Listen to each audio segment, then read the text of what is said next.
The wind changed direction, now blowing from the west. This was good news for me and Israel Hands. It meant we could sail the Hispaniola from the northeast corner of the island to the north inlet with less effort. But there was still a problem. We couldn't anchor the ship without the proper tools, and it wasn't safe to beach her until the tide rose higher. With time to spare, Hands taught me how to lay the ship to. After a few attempts, I managed to keep the ship steady. With that done, we sat down to eat in silence, each lost in our own thoughts. After a while, Hands spoke up.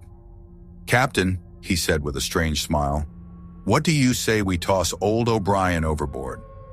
He nodded toward the dead body lying on the deck. "He's not much use to anyone now, is he?" I shook my head. "I'm not strong enough to move him, and I don't like the idea anyway. He stays where he is." Hands laughed softly. "This ship's cursed, Jim," he muttered. "Bad luck follows her. Think about it. A whole lot of men have died on this ship. Poor sailors, dead and gone, since we left Bristol. And now there's O'Brien lying there. Makes you wonder, doesn't it? Do you think a dead man stays dead, or do they come back?" "You can kill someone's body, Mr. Hands," I replied, "but you can't kill their spirit. O'Brien's spirit is in another world now, and for all we know, he could be watching us." Hands frowned and rubbed his chin. "That's not good news for me," he muttered. "Seems like killing folks doesn't solve much if their spirits stick around." Then his tone changed, becoming more cheerful. "But spirits don't bother me much. Now, Captain Hawkins, how about you step down to the cabin and fetch me a bottle of wine? This brandy's a bit too strong for my taste." Something about his request seemed off. Hands wasn't the type to turn down brandy for wine, and the way he hesitated when asking made me suspicious. His eyes darted around nervously, first to the sky, then to O'Brien's body, and finally back to me. It was clear he wanted me off the deck, but why? Still, I didn't let on that I was suspicious. "Wine? Sure thing," I said. "Red or white?" "Doesn't matter to me," Hands replied with a shrug, "as long as it's strong, and there's plenty of it." "Got it," I said. "I'll bring you some port. It might take me a while to find it, though."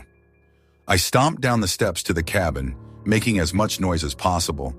But as soon as I was out of sight, I took off my shoes, crept quietly along the gallery, and climbed up to a hidden spot where I could see the deck without being seen. What I saw confirmed my fears. Hands had crawled across the deck, dragging himself painfully with his wounded leg. He reached a coil of rope and pulled out a long, blood-stained knife. For a moment, he examined the blade, testing its sharpness against his hand. Then he slipped it into his jacket and crawled back to his original spot, pretending to be weak and harmless. Now I knew the truth. Hands was planning to kill me. I didn't know exactly how he'd do it or what he'd do afterward, but one thing was certain. I was in danger. Still, I felt confident he wouldn't act until the ship was safely beached. We both needed the Hispaniola in good condition, so for now, my life was safe. Slipping back to the cabin, I grabbed a random bottle of wine and returned to the deck, pretending nothing was wrong. Hands greeted me with a lazy smile and knocked the neck off the wine bottle. He took a long drink and muttered, "Here's luck." Then he leaned back and asked me to cut him some tobacco. "Cut me a bit of that, Jim," he said. "I don't have a knife on me, and I don't have the strength either." I hesitated for a moment. "If I were you," I said, "I'd spend this time praying instead of chewing tobacco." "Why's that?" Hands asked, looking genuinely curious. "Because you've lived a life full of sin, Mr. Hands," I said, my voice rising with emotion. "You've lied, stolen, and killed. There's a man you murdered lying at your feet right now. Don't you think it's time to ask for God's mercy?" Hands took another swig of wine and shook his head. "I've been sailing for 30 years, Jim," he said. "I've seen good and bad, fair weather and foul, and I'll tell you this.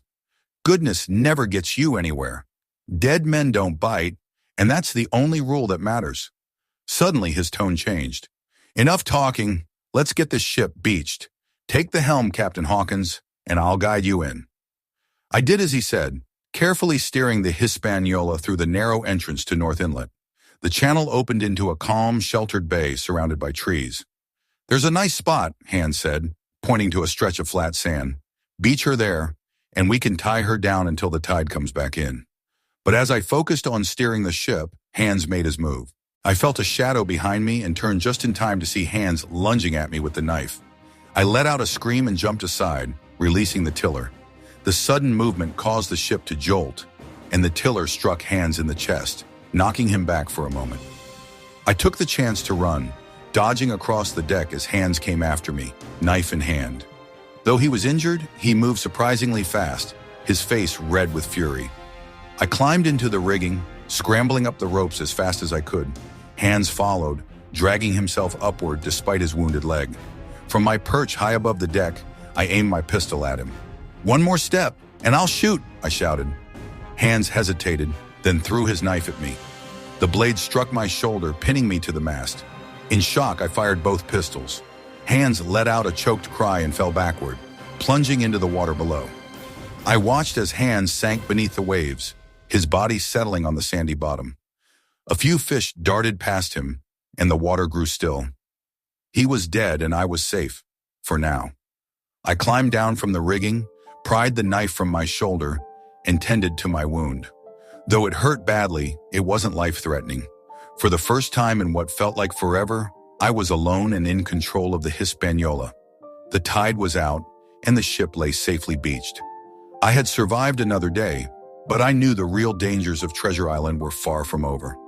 After all I had been through, there was nothing I wanted more than to return to the stockade and share my success with the others. True, I had gone off without permission, and I might face some scolding for that, but I felt sure my actions would speak louder than any complaints. After all, I had recaptured the Hispaniola. Even Captain Smollett, with his strict sense of discipline, would have to admit I had done well. Feeling proud and excited, I set off toward the blockhouse where my companions were waiting. I decided to follow the course of the most easterly river flowing into Captain Kidd's anchorage. That way I could cross the stream while it was still small.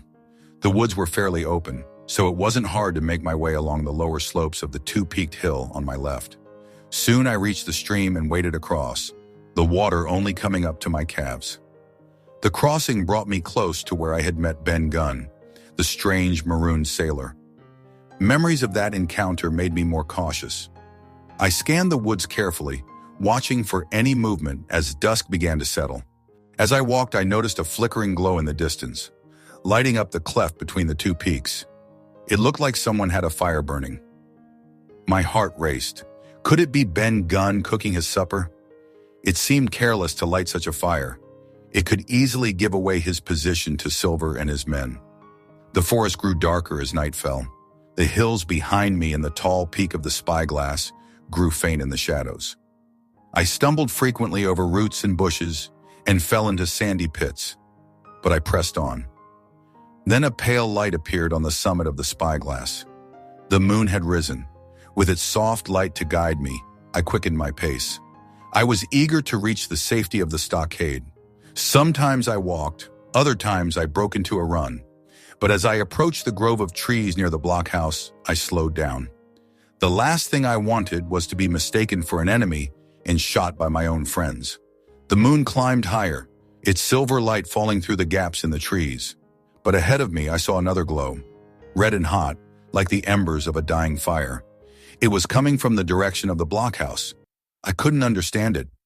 Why would my friends build such a large fire?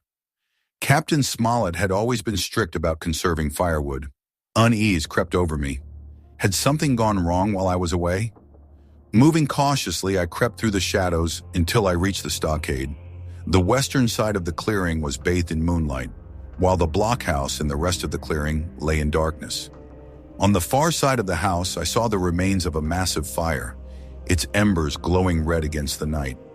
The sight filled me with dread. Something was wrong, terribly wrong. I circled around to the eastern side of the stockade, where the shadows were thickest. Finding a good spot, I climbed over the palisade and dropped silently to the ground. On my hands and knees, I crawled toward the blockhouse, keeping as quiet as possible. As I got closer, I heard a familiar sound, snoring. At any other time, the sound would have annoyed me, but now it filled me with relief.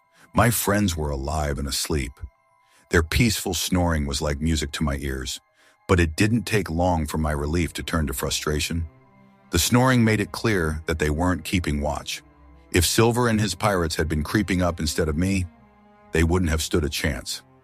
I reached the door of the blockhouse and stood up. The inside was pitch dark, and the only sounds were the snoring and an odd pecking noise I couldn't explain. Smiling to myself, I decided to surprise them. I planned to lie down in my usual spot and enjoy their reactions when they found me there in the morning. As I stepped forward, my foot struck something soft. It was someone's leg. The sleeper groaned but didn't wake. Then suddenly a shrill voice pierced the darkness. "Pieces of 8! Pieces of 8! Pieces of 8!" It was Captain Flint, Silver's green parrot. The bird had been pecking at a piece of bark and now squawked endlessly, alerting everyone to my presence. Before I could react, the sleepers awoke. I heard someone shout, "Who goes there?" It was Silver's voice. Panic gripped me. I turned to run but collided with one man and stumbled into the arms of another. Strong hands grabbed me and held me tight. "Bring a torch, Dick," Silver ordered. Moments later, the interior of the blockhouse was lit with a red glow. The torchlight revealed the worst. Silver and his pirates were in full control of the blockhouse. The supplies, bread, pork, and barrels of brandy were scattered around the room. Even worse, there was no sign of my friends. My heart sank. Had they all been killed? I felt a wave of guilt for not being there to help them. 6 pirates were in the room. 5 were standing, their faces flushed from drink, while the 6th lay pale and bandaged on the floor, clearly wounded. The parrot, Captain Flint, sat on Silver's shoulder, preening her feathers. Silver himself looked rough. His fine broadcloth suit was torn and muddy, and his face was pale and stern. Despite his disheveled appearance, he greeted me with a strange mix of cheerfulness and menace. "Well, well," he said. "If it isn't young Jim Hawkins, what a surprise." He sat down on a barrel of brandy and began filling his pipe. "You've got some nerve, lad, walking in here like this," he said. "But I like you for it. Always thought you had spirit. Now tell me, how'd you pull off that stunt with the ship?" Silver explained what had happened. Dr. Livesey had come with a flag of truce and offered a deal: the blockhouse and supplies in exchange for the pirates leaving them alone. The pirates, distracted by drink, hadn't noticed the Hispaniola was gone until it was too late. "Now you've got a choice to make," Silver said, leaning forward. "You can join us, take your share of the treasure, and live like a gentleman, or you can refuse and face the consequences. What's it going to be, Jim?"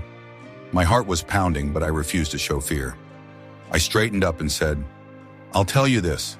The treasure, the ship, and your plans are all ruined, and it was me who did it. I overheard your plot in the apple barrel, cut the ship loose, and got it safely away. If you kill me now, you gain nothing. But if you spare me, I might help save you from the gallows." Silver stared at me, his expression unreadable. For a moment, the other pirates looked like they might attack, but Silver stopped them with a single command. "Hold your fire, lads," he said. The room fell silent. I stood tall, hoping my courage would win the day. What would you have done if you were Jim Hawkins? Could you outsmart a pirate as ruthless as Israel Hands, or stand tall against the infamous Long John Silver? Let me know your thoughts in the comments below. But the story is far from over. As Jim faces even greater dangers, a mysterious glow in the forest reveals a chilling discovery, one that could change everything. What is the secret hiding in the shadows of Treasure Island? Don't miss the next chapter. Hit like, subscribe, turn on the notification bell, and explore the full playlist. The real adventure is just beginning.